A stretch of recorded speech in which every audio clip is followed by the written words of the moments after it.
On Your Honor, an article series brought to you by the Election Integrity Project, California. Part 5.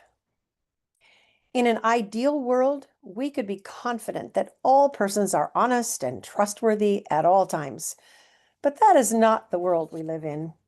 It is therefore a great mystery why California has created an electoral system that operates on an on your honor vote by mail system, which has destroyed election integrity in our state. Parts 1 through 4 in this article series discussed California's on your honor policies of lack of citizenship verification, using faulty voter rolls as the basis for mass mailing ballots, furnishing everyone on the voter rolls with ballots through the mail, making it possible for ballots to not reach the intended voters and or end up in the wrong hands, steering voters to return their ballots through ways that operate outside the view of the observers and the public. The above state policies cause county election officials to have to process millions of ballots before they can count them. In 2022, approximately 80+% of all ballots cast were mail-in ballots that needed processing.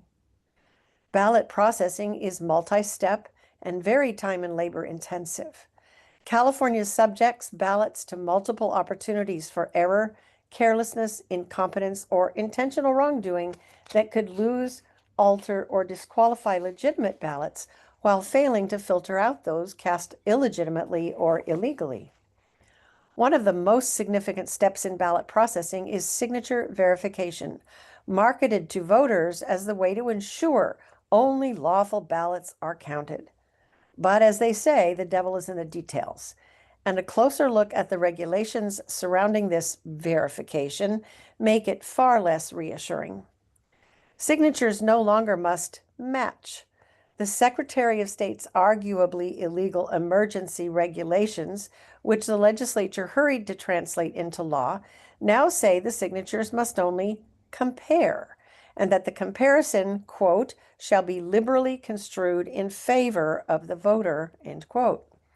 Perhaps nowhere is the on your honor system better exemplified than this statement in the emergency regulations, which are now law, first imposed in September 2020. Quote, comparison of a signature shall begin with the basic presumption that the signature is the voter's signature. There is a long list of provided handwriting characteristics processors may use to determine whether a signature compares, qualities such as slant, spacing, and letter formation. But each county determines the definition of compares. Some counties require 3 points of similarity, some 2, and many only 1. Though the law also requires further scrutiny for signatures that show, quote, multiple obvious and significant differences, end of quote, EIP observers have reported that if the mandated 1 to 3 point comparison is verified, multiple obvious and significant differences will not cause the signature to be challenged. Thus, signatures clearly not written by the same individual are accepted because, for example, both the envelope and file signatures are in cursive, or all the I's are dotted, or all the T's are crossed. In this context of lax signature comparison, EIPCA observers have observed election workers not verify the signature at all, conduct only a cursory comparison, or accept signatures that clearly do not compare with the signature on file. It is not possible to overstate the significance of this problem.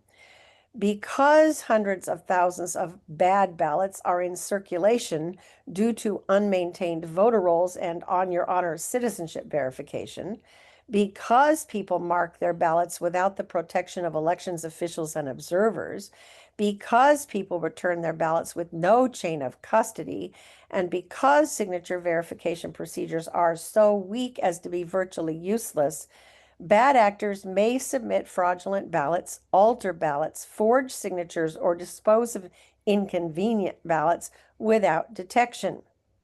California law and regulations make it possible, actually probable, for large numbers of ineligible voters to vote and for harvesters and other would-be manipulators to submit large numbers of invalid ballots that will be counted.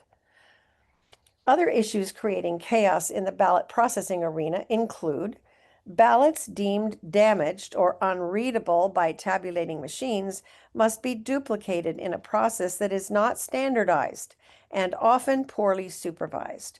This includes ballots damaged by handling or by the voter, voting choices sent in on regular paper or sample ballots, and remote access vote-by-mail ballots. Multiple ballots received in a single envelope must by law be counted, provided that the same number of signatures appears on the return envelope, even though there is often no way to match the extra signatures with a signature on file.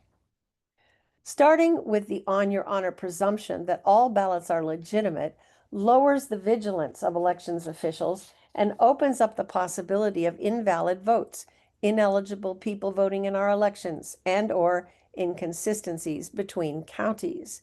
These problems have destroyed election integrity by allowing invalid votes.